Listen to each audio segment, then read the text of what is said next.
అందరికీ నమస్కారం. ఆంధ్రప్రదేశ్‌లో బీజేపీ, జనసేన, తెలుగుదేశం పార్టీ కూటమిగా ఏర్పడి అఖండ విజయం సాధించి ప్రభుత్వాన్ని ఏర్పాటు చేయడం జరిగింది.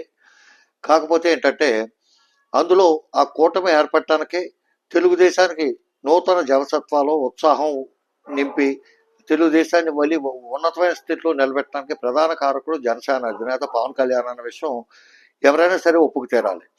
దానికి ప్రతిఫలంగా ఆయనేమో తక్కువ సీట్లు ఇచ్చినా తీసుకున్నాడు. ఆ సీట్లో కొన్ని మళ్ళీ బీజేపీకి త్యాగం చేశాడు. ఎంపీ సీట్లు కానీ, ఎమ్మెల్యే సీట్లు కానీ. ఏది ఏమైనా సరే తర్వాత గెలిచిన తర్వాత అతనికి సముచిత ప్రాధాన్యత కింద డిప్యూటీ చీఫ్ మినిస్టర్ ఇచ్చారు. అలాగే ప్రతి ప్రభుత్వ కార్యాలయంలో అంటే ఇంతకుముందు డిప్యూటీ చీఫ్ మినిస్టర్లు కులాన్ని కూడా చొప్పున 4గురికి 5గురికి అట్లా ఇచ్చుకుంటూ పోయారు. కానీ ఇప్పుడు ఒకటే ఇచ్చారు. దానికి ఒక స్టేటస్ కల్పించాలనే ఉద్దేశంతో పవన్ కళ్యాణ్ ఒక్కరికే ఇచ్చి ఆ స్టేజ్లో ఇంకొకళ్ళు ఎవరిని కూడా పెట్టకుండా ఆయన ఒక్కడికి ఇచ్చారు. అదే ప్రభుత్వ కార్యాలయాలన్నింటిలోని కూడా ముఖ్యమంత్రి గారి ఫోటో ఎక్కడ పెడితే దాని పక్కన ఆయన ఫోటో కూడా పెడతారు. బాగానే ఉంది. కాకపోతే ఏంటంటే చంద్రబాబు నాయుడు గారు మారడం, అతను బుద్ధి మారడం అది అందరికీ తెలిసిన విషయమే. ఎందుకంటే అతను చంద్రబాబు నాయుడు మనిషి విజనరీ, కానీ మైండ్ మాత్రం గుడ్డిది.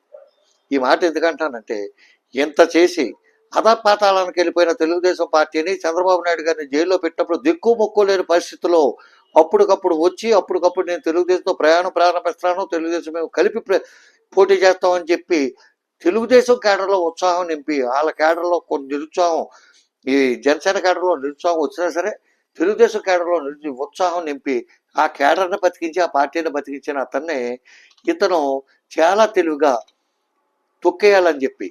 ఎందుకంటే చంద్రబాబు నాయుడు గారు ఒక మాట అంటారు, మీరు మళ్ళీ 95 చంద్రబాబు నాయుడు చూస్తారు, 95 చంద్రబాబు నాయుడు చూస్తారని. 95 చంద్రబాబు నాయుడు అంటే ఎవరు? 95లో ఎన్టీ రామారావుని తొక్కేసి ఎన్టీ రామారావుని వెన్నుపోటు పొడిచిన చంద్రబాబు నాయుడు 95లో ఉన్నాడు. ఇప్పుడు అదే విధంగా వీళ్ళు ముంచేద్దామని చెప్పి వీళ్ళ పార్టీని భూస్థాపితం చేసేస్తే మళ్ళీ రేపు పొద్దున ఇంకా పొత్తులు గిత్తులు అక్కలేదు, ఏళ్ళే అక్కలేదు అని చెప్పి ఇప్పుడు పొత్తు పెట్టుకుని, ఎందుకంటే ఇష్టం లేని కాపురం చేస్తారంటే చేస్తారు. దానికి ఉదాహరణ మీకు నేను చూపిస్తాను. ఏంటంటే మొన్న రామోజీరావు గారి సంస్మరణ సభ జరిగింది. ఆయన చనిపోయారు. ఆయన చనిపోయినందుకు ఆంధ్రప్రదేశ్ ప్రభుత్వం అధికారికంగా సంస్మరణ సభ జరిపింది. ఆ సంస్మరణ సభకి అన్ని పేపర్లలోనే యాడ్లు ఇచ్చారు. మొత్తం 2 రాష్ట్రాలు ఇచ్చారు, 3 రాష్ట్రాలు ఇచ్చారు, చాలా పేపర్లో యాడ్లు ఇచ్చారు.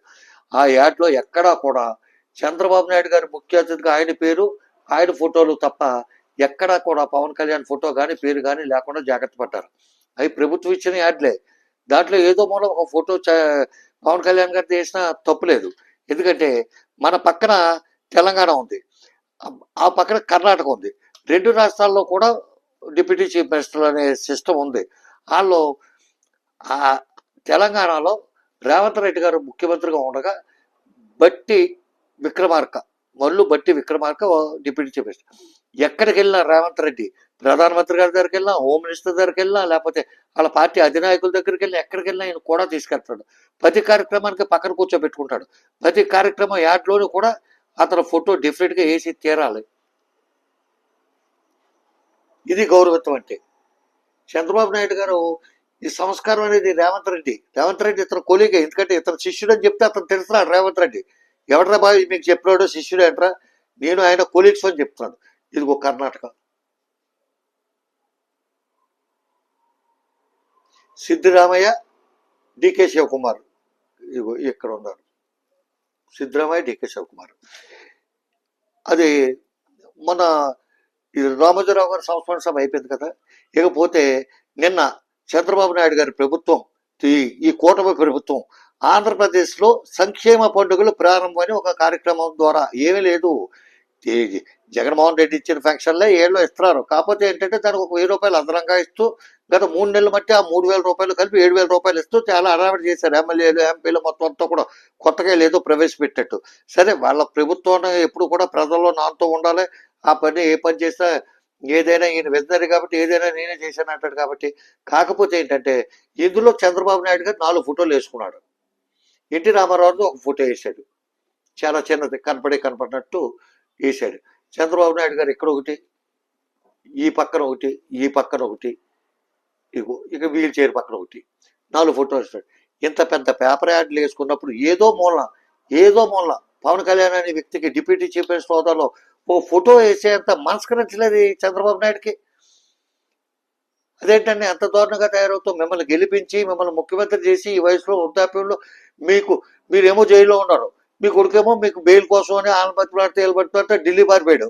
అటువంటి పరిస్థితుల్లో మీ పార్టీని బతికించిన వ్యక్తిని ఏదో మూల ఇదేంటంటే నాకు మీ పార్టీ కానీ ఆ పార్టీ కానీ నాకేం సంబంధం ఏమీ లేదు, నేనేమి పెద్ద ఏమీ సానుభూతి పడిన కూడా ఏమీ కాదు. కాకపోతే ఏంటంటే ఇప్పుడు మీ సోషల్ మీడియా వాళ్ళంతా కూడా ఈ జనసేన సోషల్ మీడియా వాళ్ళు ఎట్లా పెట్టి పంపుతున్నారు అందరికీ. నాకు కూడా ఇది జనసేన కార్యకర్త ఎవరో పంపించాడు, ఏమంటే చంద్రబాబు నాయుడు గారు ఏంటంటే మా పవన్ కళ్యాణ్ గారికి మోసం చేశాడు, ఇదిగో తెలంగాణలో వేశారు కదా, కర్ణాటకలో వేశారు కదా, డిప్యూటీ చీఫ్ మినిస్టర్ ఆ మాత్రం గౌరవంగా చూడలేరా, సంస్కారవంతం లేదా, ఆ మాత్రం సంస్కారం లేదా, మొన్నేమో దీని విషయంలో కూడా వేయలేదు, రామోజీరావు గారు సంస్మరణ సభ జరిగినప్పుడు కూడా వేయలేదు, ఇప్పుడు కూడా వేయలేదని చెప్పి వాళ్ళు ఇటువంటివే పెరిగి పెద్ద అవుతాయి. ఎందుకంటే చంద్రబాబు నాయుడు గారు మీరు ఒక విషయం గమనించుకోవాలి, మీకు ఉదారంగా ఎలక్షన్ ముందైతే మొత్తం దిగజారి పవన్ కళ్యాణ్ ఎంత తగ్గాలో అంతవరకు తగ్గి మీకు అన్ని ఆస్కారాలు ఇచ్చాడు. కాకపోతే ఏంటంటే మీకు తెలుసు అతను కొంచెం తిక్కుంది, అది సినిమాలో డైలాగ్ కాదు, నిజంగా అది తిక్ అనుకోవచ్చు, మెంటల్ అనుకోవచ్చు, క్రాక్ అనుకోవచ్చు, ఏదోటైతే ఉంది. అతను లాభాలు నష్టాల్లో బ్యారేజ్ చేసుకుని నిర్ణయం తీసుకోడు, ఏదో ఒక నిర్ణయం తీసుకుంటాడు. ఆ నిర్ణయం తీసుకుంటే వెంటనే మీకు గవర్నమెంట్ కూలిపోద్దని చెప్పి నేను అట్లా వాళ్ళ మద్దతు లేకపోయినా బీజేపీ మద్దతు లేకపోయినా సొంతంగా మీకు ఎక్స్ట్రాడినరీ మెజార్టీ ఉంది, మీ ప్రభుత్వానికి వచ్చిన డోకా ఏమీ లేదు. కానీ ప్రజలనే వాళ్ళు ఒకళ్ళు ఉన్నారు, ప్రజాగ్రహం ముందు ఎవడైనా కొట్టుకుపోతాడు. 40% ఓటింగ్ ఉన్నా సరే జగన్మోహన్ రెడ్డి ఓడిపోయాడు, ఒక 11 సీట్లతో సరిపెట్టుకున్నాడు. చూడండి మీ తెలుగుదేశం క్యాడర్ ఎంత ఉన్నది అనేది కాదు, ప్రజాగ్రహం ముందు ఎవడో నిలబడలేడు, అది దృష్టిలో పెట్టుకోండి. ఎందుకంటే మీరు మళ్ళీ వెనుపోటు పడుద్దాం, ఈ పార్టీలు తొక్కేసి భూస్థాపితం చేసి లేకుండా చేసేద్దాం అని చెప్పి మీరు ప్లాన్లు వేసుకుంటారేమో. ఆ కార్యకర్తలు వాళ్ళంతా కూడా ప్రతిదీ గమనిస్తున్నారు. ఎందుకంటే పూర్వం అంటే పేపర్లు చెప్తేనే ఒకటి నుంచి ఒకటి తెలిసింది, ఇప్పుడు ఆ సమస్య ఏమీ లేదు కదా, సోషల్ మీడియా ఉంది కదా, ఈజీగా బయటకు వెళ్ళిపోతుంది. అది పంపారు కాబట్టి ఈ వీడియో చేస్తున్నాను, ప్రజలు కూడా తెలుసుకుంటారని చెప్పి. కాబట్టి మీరు ఈ నమ్మినోడిని మోసం చేసే లక్షణం మాత్రం మానుకోకపోతే చాలా ఇబ్బంది పడతారని చెప్పి తెలియజేస్తూ సెలవు తీసుకుంటున్నాను. రామాంధ్రరావు, జై హింద్.